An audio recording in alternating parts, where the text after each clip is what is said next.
여러분 안녕하십니까? 계속해서 대구 경북 소식 전해드립니다. 절기상 춘분인 오늘 대구의 낮 기온이 22.6도까지 오르는 등 포근했습니다. 들에는 봄나물들이 나기 시작했고 산에는 겨울 동안 참아왔던 캠핑을 즐기는 시민들로 북적였습니다. 윤영균 기자가 취재했습니다. 태어나서 처음 쑥을 본 꼬마는 엄마와 함께 고사리 같은 손으로 어린 쑥을 캐느라 시간 가는 줄 모릅니다. 뭐 했어요? 쑥 했어요. 쑥 처음 봤어요? 쑥 보니까 어떤 것 같아요? 냄새 좋아요. 네? 냄새 좋아요. 능숙한 어르신들은 2시간 만에 쑥과 달래, 냉이 등 봄나물들을 한 바구니 캐냈습니다. 최근 포근한 날씨가 이어지면서 들에는 봄나물들이 일찍 나고 있습니다. 작년보다는 조금 빠른 것 같아요. 며칠 빠른 것 같아요. 겨우내 봄을 기다리던 캠핑족들은 일제히 산으로 몰려들었습니다. 야외에서 먹는 라면은 집에서 먹는 진수성찬 안 부럽고 나무에 그물 침대 매달아 햇살을 즐기면 외국 해변가 부럽지 않습니다. 가족들하고 같이 음식도 즐겁게 먹고 옆집하고도 같이 놀고 하니까 재밌어요. 오늘 대구의 낮 최고 기온은 22.6도. 예년보다 7, 8도가량 높은 포근한 날씨를 보이면서 도심 공원에도 가벼운 옷차림의 시민들로 북적였습니다. 대구기상대는 휴일인 내일도 대체로 맑고 포근하겠지만 대구 낮 최고 기온이 19도에 머무르는 등 오늘보다는 기온이 낮겠고 모레는 대구의 아침 최저 기온이 영하권으로 떨어지는 등 반짝 추위가 찾아올 것으로 내다봤습니다. MBC 뉴스 윤영균입니다. 대구시는 대구 경북 늘푸른 자원봉사단과 함께 2015 대구 경북 세계 물포럼 개막과 물의 소중함을 알리는 행사를 동성로 야외무대에서 열었습니다. 오늘 행사는 물포럼 홍보 동영상 상영과 청소년 연합팀의 난타 공연, 환경청장의 표창장 수여, 식후 공연 등의 순서로 진행됐습니다. 자원봉사자들은 동성로를 찾은 시민들에게 세계 물포럼 홍보 전단 등을 나눠주면서 세계 물포럼에 대한 관심과 참여를 독려했습니다. 대부분의 지역 공연단체들은 변변한 연습실이 없어서 이곳저곳을 옮겨다니며 눈칫밥을 먹어야 하는데요. 좋은 연습실을 저렴한 비용으로 사용할 수 있다면 얼마나 좋을까요? 그런 연습실이 대구에 생겼습니다. 윤태우 기자가 취재했습니다. 지역의 한 극단 단원들이 연극 연습을 하느라 여념이 없습니다. 넓은 공간에 대형 거울까지 있고 냉난방에 방음까지 기존의 좁은 극단 연습실과는 비교가 안 되는 좋은 연습실입니다.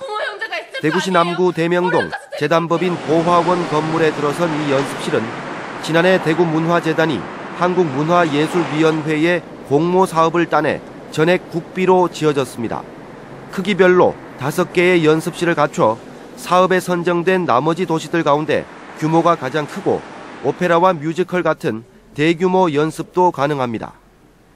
연습장만 잘 돼 있는 게 아니라 편의시설까지 샤워실이나 또 화장실, 그리고 쉴 수 있는 휴게실까지 구비가 되어 있어가지고 저희 예술인들한테는 그야말로 여기 진짜 한강 공간이 되지 않았나.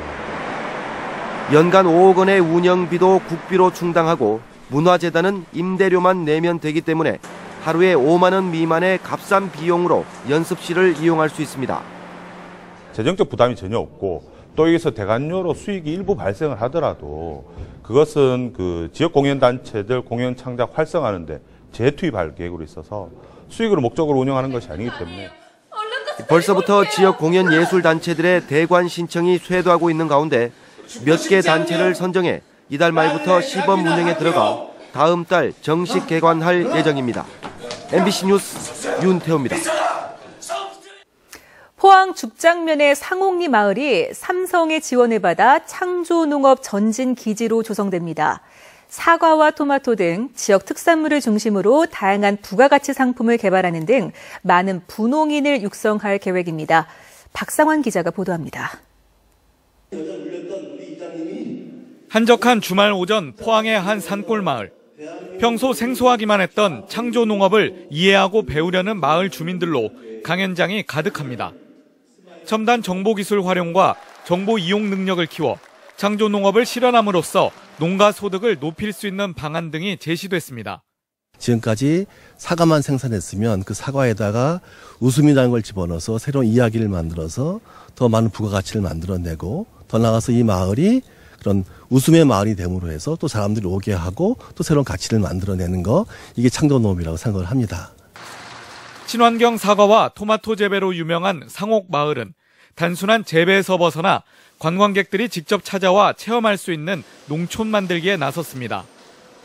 농업을 1차 산업에서 6차 산업화하여 신뢰받는 농업, 찾아오는 농촌을 만들어갈 것을.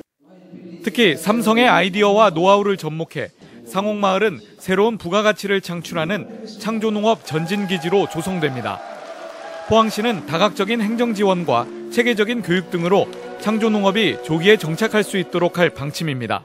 사과와 토마토 이외에도 여러 농업 품목에 걸쳐서 새로운 상품이 생산돼서 소비자들에게 이렇게 획기적인 그런 반응을 일으킬 수 있도록 지원책을 강구를 하겠습니다. 창조농업이 어려운 농업 현실과 FTA 확대에 따른 지역 농산업 피해를 최소화하는 데 도움이 될 것으로 기대되고 있습니다. MBC 뉴스 박상환입니다. 발해 황제 춘분대전이 오늘 오전 발해를 세운 대조영의 후손들의 집성촌인 경산시 남천면 발해마을 고황전에서 열렸습니다. 대시, 태시 중앙종친회는 최근 중국이 발해를 자기들의 속국으로 왜곡하고 있어 우리 역사를 제대로 알리기 위해 춘분대제 규모를 키워서 열었다고 밝혔습니다. 대구광역시 건축사회는 제33회 정기총회를 열고 최혁준 건축사를 제18대 회장으로 선출했습니다.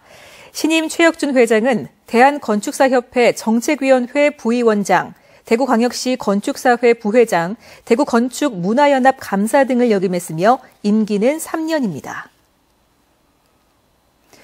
수성아트피아와 사단법인 작가 콜로키엄이 주관하는 어린이 인문학 강좌가 오늘부터 오는 12월 5일까지 모두 28차례에 걸쳐 열립니다. 어린이 인문학 강좌는 아이들이 인문학적 상상력으로 올바른 가치관을 갖게 하기 위해 마련됐는데 오늘 오전 강지원 변호사의 강좌를 시작으로 이경덕 박사와 전 야구선수 양준혁 씨 등 분야별 전문가들이 강좌를 합니다. 오늘 낮 1시 반쯤 대구시 달서구 앞산순환로에서 48살 김모 씨가 몰던 승용차가 87살 최모 씨 집으로 돌진해 김 씨와 최 씨가 병원으로 옮겨져 치료를 받았습니다. 경찰은 운전자 김 씨가 병원에서 치료를 받고 집으로 운전해서 가던 중 저혈당 쇼크로 순간적으로 정신을 잃어 사고를 낸 것으로 보고 정확한 사고 경위를 조사하고 있습니다.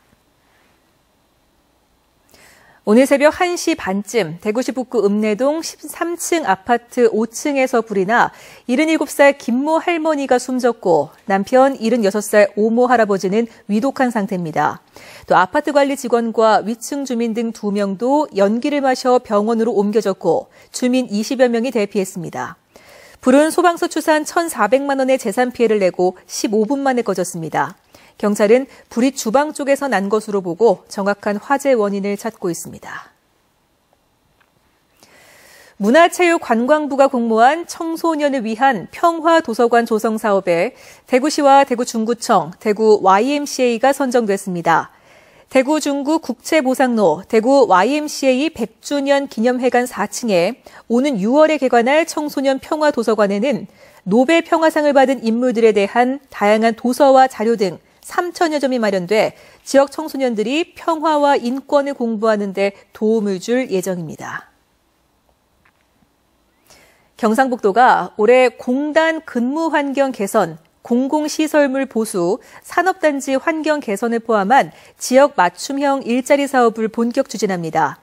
올해는 사업 지역을 경산 산업단지에서 칠곡 산업단지로 확대하고 사업 내용도 다양화하는데 특히 산업단지 출퇴근 무료 순환버스 제도의 조기 정착을 위해서 산업단지 관리공단과 함께 사업을 추진할 계획입니다.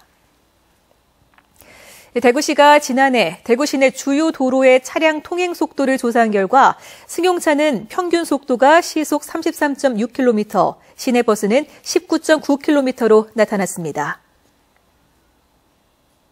지금까지 대구 경북 소식이었습니다.